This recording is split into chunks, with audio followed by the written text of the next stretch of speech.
Hey, Christian bigot, do you keep ketchup in the fridge or the cabinet? The fridge. What I look like eating hot ketchup? Man, wait, who are you talking? What did you? It baffles me how people believe in an old-ass Iron Age book like the Bible with contradictions and countless interpretations you can nitpick to fit your moral values and worldview. Wake up! He supports slavery. You're embarrassing yourself. The fact that you need to interpret a part of the Bible in a different way to fit your moral values? That's horrible.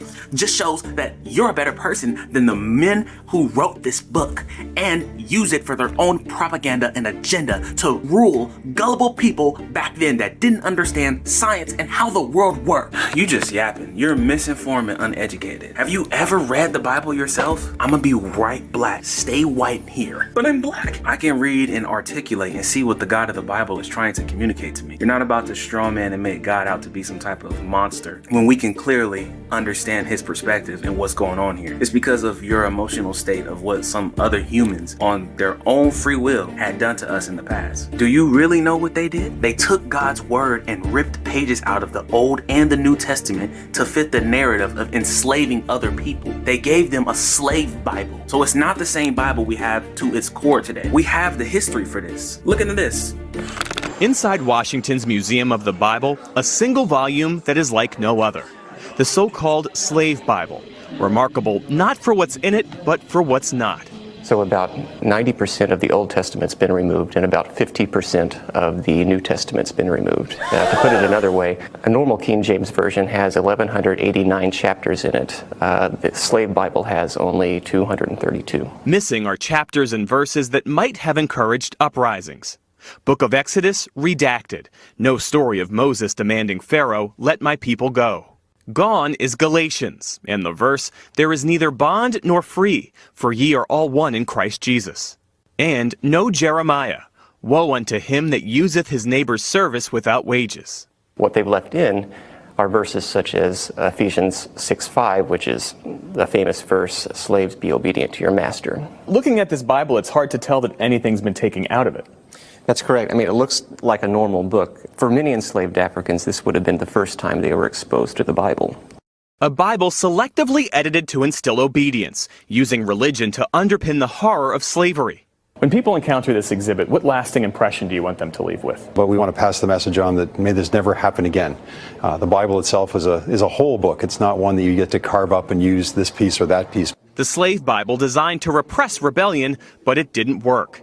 Enslaved people in the Caribbean constantly fought against slavery until emancipation. I think it's very relevant to understand our history, not just American history, but our African American history, our roots and how we got to this point. So stop listening to the social opinion from some emotional goofies on the topic because they want to feel even more oppressed than we already are. It's not just a race thing, it's a sin thing because white slaves were sold too. But the slave Bible that they gave blacks did not have the original where it states and talks about Exodus, of God's true character saying, "Let my people go." It was actually Christians using the Bible we have today to abolish that very slavery. Okay, but that's just because white nationalists shoved Christianity down your throat. Christianity was in Africa before Europe. Huh? The Ethiopian Bible is older than the oh so popular King James. So the argument that white colonialism brought Christianity is wrong. Christianity is not a European white man's religion. Jesus wasn't white at all. They only did that because of free will and the influence of the devil to keep us divided as humanity, to not know our true identity in Christ. You said the fact that you need to interpret a part of the Bible? You mean, why do we need to understand and see what someone truly originally said or is coming from? When the Bible talks about slavery, it doesn't mean what you think it does, bruh. So you're a black man that supports slavery? Man,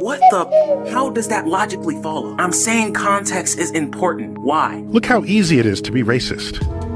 Let's continue. So is Neil a racist? Yup, by your logic and dumb reason. Oh, and by the way, I'm gay. See, you thought I was gay when I was talking about being happy. You see, back in the day, we used to use it as happy, and today it's a sexual orientation. So would it be dishonest to say the word slave was used differently back then than it is now based on culture, logically? No, because in the same way God is being misunderstood because of some people's reading level, the language that is used gets misunderstood. The word slavery in the Bible, Hebrew term translated to slave, is ibed, coming from the root abad, which implies paid servanthood. Usually when people today think of slavery, they think of chattel slavery. I want you to understand, firstly, there are different types of accounts of slavery in the Bible, and God speaks his position on them. Just because something is mentioned does not mean it's condoned. For starters, Galatians 3 says there is neither Jew nor Gentile, neither slave nor free, nor is there male and female, for you are all in Christ Jesus. This verse reminds us that in God's eyes, we are all equal and united in our faith, regardless of our backgrounds and social statuses. It's a beautiful expression of the inclusiveness and redeeming love of God. Is that unloving logically? I guess not. Secondly, Philemon 1, with Paul's explanation, is a powerful example of Christian compassion and reconciliation. Paul, an apostle, is writing to Philemon, a slave owner, about Onesimus, a runaway slave who has become a Christian. Paul is asking Philemon to accept Onesimus back, not as a slave, but as a brother in Christ. This letter shows how Christianity can transform relationships, even those marked by oppression and inequality, into bonds of love and mutual respect. But it seems he just justified it right there. Nope, read a little further. As Paul says in Philemon 1:16, no longer as a slave, but better than a slave, as a dear brother. Paul ultimately sent him back to Philemon. Yes, but here's the thing. In Philemon 1:8, Paul is like, I could order you as an elder in the faith to set Onesimus free, but I would be denying you the growth and the freedom and the redemption to do it of your own free will and out of love and the right thing to do. So, bro, it's not about just setting a moral standard, but it was about delivering both the slave and the slave owner. They are both ultimately the bigger picture, victims of sin. We all not perfect, but because God gave us dominion, we get to do whatever we want to do. He humbly plays janitor and tries to clean up whatever we decide to do and make a better outcome that will align with his plan. Oh, wow. Okay, well, that's New Testament. Your God loves to change by his mood like the chameleon he is. In the Old Testament, he supports it. I know it. False. He never did since the beginning. In the Old Testament, Exodus 21:16 says, anyone who kidnaps someone is to be put to death, whether the victim has been sold or is still held in possession. That is, in fact, describing chattel slavery. That is what our country thrived on for a very long time. Make no mistake, God is clear. The slavery in the Bible God was referring to is not the disgusting chattel slavery. It's indentured servitude. That's a labor contract where someone worked for a set amount of time without pay in exchange for something. So you are a slave too, in this sense. You literally do volunteer work without pay for the free ski, just so you can get some credits for school. You're in school and have to do clinicals for hours day after day. You are a slave in that sense. And in reality, all he's saying is love them and treat them with respect, and you getting triggered. You're right, that's true. So here's the absurdity of atheism. You complain about morality as if it's an objective standard, as if certain moral absolutes exist. But in a reality where there is no moral absolutes, there's nothing, no thing absolutely right or wrong. Do you hear me? Because everything is what? Subject to change. So even if a bunch of humans decided to say these things are absolutely right and these things are absolutely wrong based on human well-being and flourish, it still wouldn't be an absolute. Why? Because someone who has a different definition of well-being and flourishing would and can call that subjective.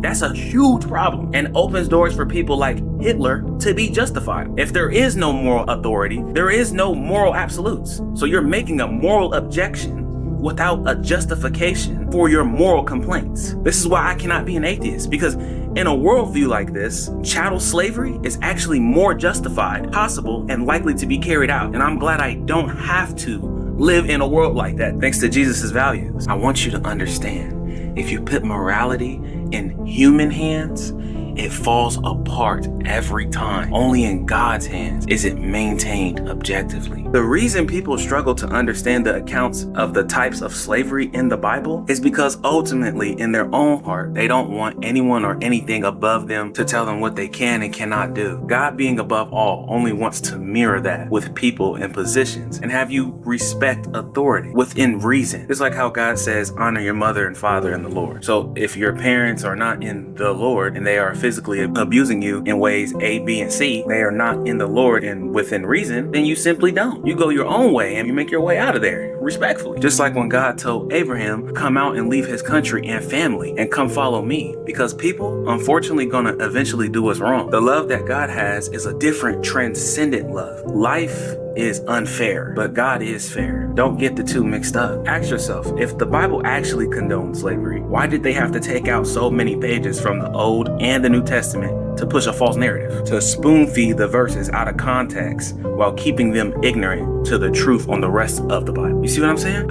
I guess I do. They were afraid that if the slaves read the Bible and seen that it doesn't condone it, they would rise up faster than they did. You also said I'm better than the people that wrote the Bible. No, your pride is coming out your pores. I sin every day. No one is better than anyone. You're not perfect because we are all sinners and we all fall short of the glory of God. For every one sin you condemn someone for, you've committed two more. In other words, we are all in need of God's grace and redemption, and that levels the playing field in Christ. We are all equal, and our worth and value come from Him, not from our own accomplishments or statuses. We can judge because everybody's going to judge. You can't stop from judging. You do it anyway, but you can't condemn anyone covered in mud when your hands are dirty. And quite finally, you said that they didn't understand science or how the world worked. Really now, watch this. As I almost well up, reflecting, is this just an exercise for scientists and engineers? Or is it a force operating on civilization itself? Apollo 8, 1968. Saved it.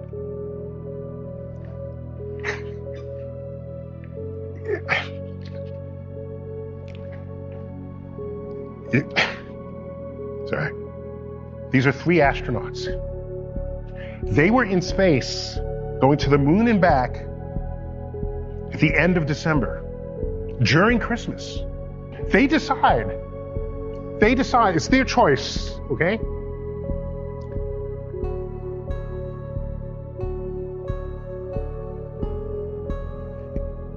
Christmas Eve, they pull out the Bible and they read, in turn, the first 10 verses of Genesis. In the beginning, God created the heaven and the earth. And the earth was without form and void, and darkness was upon the face of the deep. And the Spirit of God moved upon the face of the waters.